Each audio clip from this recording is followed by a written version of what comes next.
sit there, Hope. All right, wait a second. Why don't we put it on the table? I was brought up in the South Bronx.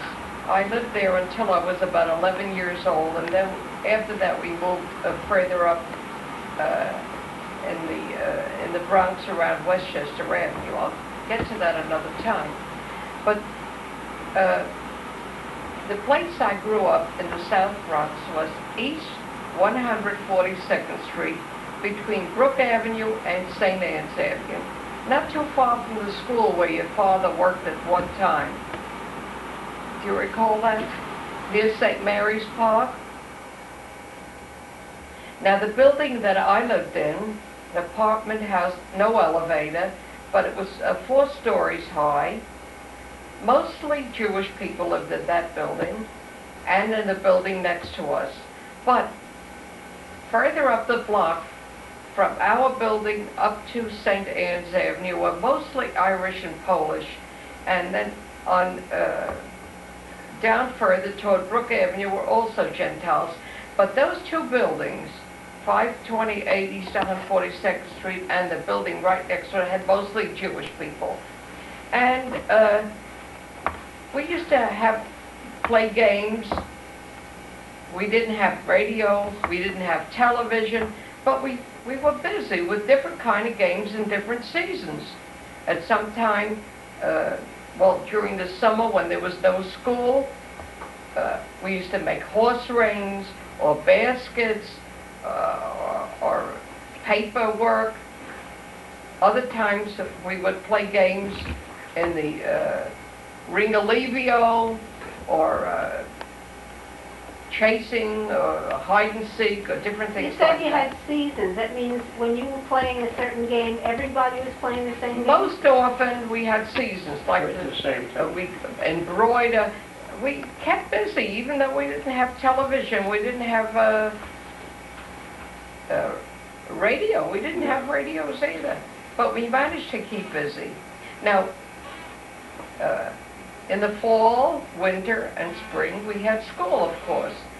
And we walked to school. There was no such thing as busing. We walked. The school that I went to, the elementary school I went to, was PS 65. It looked very much like your PS 60, Henry, but PS 65. And the kids used to walk to school, and we came home for lunch. Mama used to give us 2 cents on our way back to school, and we used to stop at a candy store. Candy stores were very important and very popular places. Nowadays, you don't see many of them. But we'd stop at a candy store, we'd get a little piece of chocolate, then we'd go off to school. Now, what if the weather was inclement? We didn't have a telephone. We couldn't call my mother, or my mother couldn't call us. But if the weather was inclement, we knew that Mama would come to school with our lunch and a thermos bottle. They didn't have lunch rooms and free lunch for children. So Mama used to come, and she used to look for us, and they set up tables in the yard, in the schoolyard, and we had our lunch there. But if it was raining, you'd sit in the rain? We didn't go home. We used to wait. We knew that if it was... Yes, I know, but they said they set up tables in the schoolyard. The yard, the indoor yard. Oh, okay. Indoor, just like they do now, only now they do it regularly for lunch and so on. But Mama used to bring the lunch. We knew that it was... We lived. We got along. Now telephone is so important. Those days I didn't have a telephone. In fact, I didn't have a telephone until I got married, and I was pregnant with Dina. I didn't even own a telephone. What did you do if someone had to contact you by phone? Okay. Now, I'll let you give the story to you. What if somebody wanted to call us on the telephone? Well, this happened frequently. Now, we lived on the 4th floor of a 5-story walk-up building. Practically nobody in the building had a telephone, but the candy store had a telephone. So anytime somebody would call us, he would call the candy store. The man would ring our bell downstairs, go out in the street and scream, "Telephone, telephone," and we would know that it's our telephone. We would go down and speak over the phone. This went on for many years. And usually gave them a little tip or something like that. Yeah, he would give them a few pennies. A big tip would be a nickel. But it was a very convenient way of getting messages and very, very inexpensive. Now, I think I ought to put in that this happened in Harlem and in the Bronx and in Brooklyn, all over the candy store was a very important meeting place. Tell about the candy store. What they had. Our candy store had all kinds of penny and 2-cent candies. I loved the halva. He would get a whole tub of halva, weighing about 25 pounds or so, and he would cut it with a huge knife into little squares. And they would be selling halva for 2 cents a piece. I loved it. They had little bits of candies where you would pick a candy and it would be like a lottery. If you picked a candy with a red center, you eat the chocolate, if you had a red center, you would win a prize. And usually you're worth about a nickel or a dime, or you would get extra candies. And they used to have punch boards too, where you would be punching numbers out of a board. And if you had the lucky number or something, it would be like a primitive lottery. You'd win small sums of money, like $1, $5, things like that. $5 would be a rather lot of money. But an important thing about the candy store, you used to go and say, I want 2 cents plain, or an egg cream. 2 cents plain, what would that be? Seltzer. Seltzer. Or an egg cream, had no egg, had no cream, but they called it an egg cream. It was like a chocolate soda with a little milk in it. However, the candy store sold stationery, you know, school notebooks, pencils, and the fountain was support. But most importantly, it was a kind of a hangout, a meeting place. Nowadays, people go to a mall, or they go to a pizzeria. You hardly see candy stores, but that was a very important store. It was open till about 3 o'clock in the morning. Some of them may have been open late. You got 7 days a week. 7 days a week. You could get newspapers, magazines, and everything. Candy stores, you might find 2 on a block, or 1 on a corner, and then on the next another corner, and so on. Candy store.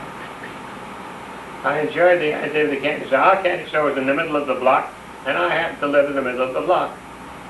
So it was a very convenient candy store. I remember once, we were raising dogs. We raised dogs for many years, and we had a lovely mutt. I don't know what the breed was, but we had a dog. What was the name of the dog? I forget the name of the dog. You know, we had so many dogs in our lifetime, I forget. But we had a dog, and I would teach him tricks, and he was a very bright dog. It was a mutt, but a bright dog, very sweet dog. And in front of our candy store, we had a little placard advertising some cigarette. It would be about 2 feet wide and 3 feet tall, and it would rest on a base right outside the candy store, so that anybody walking on the sidewalk would read "Smoke Muraz" or "Smoke Camel." You would smoke the cigarette. So I taught my dog how to jump over that sign, and the dog was very good at it. Always at the command, the dog would jump over the sign. Well, we were chatting, boys. We had girls too, you know, about our age. And so we would be chatting or something, and I remember once, I said, let me show you a trick I taught my dog. I figured we'll have the dog hop over the sign. And so the dog this one time didn't hop over the sign, but walked over to one of the girls and lifted up a skirt with his nose. So everybody roared with laughter. They said, that's a fine trick to teach the dog. Of course, the dog didn't learn that from me, but it was interesting. And on the other side of our house, we had a kosher butcher store. That was very convenient because everybody that was Jewish, they all bought kosher food. And the next door next to that, we had a barber shop. Now, the barber shop was an interesting thing because in those days, in addition to cutting your hair, they used to shave men. It was a very common thing. You'd always go to the barber to be shaved.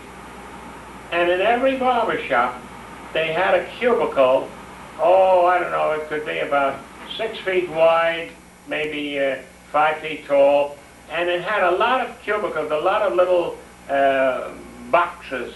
And everybody who got a shave in that barber shop, whoever went to that barber shop, had his own cup his own brush, and his own soap. So that when you went in for a shave, the barber would take out your cup, which had soap and a brush, and he would lather her up, and then he would shave you. And this went on for many, many years. You'd always go to the same barber, and always get your hair cut or your shave there. It was really fascinating. The druggist was down on the corner. He was open 7 days a week, and so the community was well knit. They all sort of lived together. I think of the games we used to play during the winter. Of course, we'd go sleigh riding. Our block was on a little bit of a hill, so you'd start up the hill and you'd run on a sled, and then you'd flop, you'd belly whop. Your belly would flop down on the sled, and then you would slide down the block. And the block was about 200 or 300 feet long, and it was a nice ride. It was very comfortable. Other times we would have snowball fights, where you would make snowballs, and you would pile up a couple of hundred snowballs. Your friends would be on the other side of the street, and they'd exchange throwing snowballs. Did you ever play these games, the ones I recall? Stoop ball? Stoop ball, yes, that was during the summer. And Potsy? Potsy would be, girls would play that during the summer. We also played stick ball. Stoop ball, you throw the ball against the stoop. Now the stoop had a little bit of a lip. You know, as you step up, you would step up, there's a little round lip.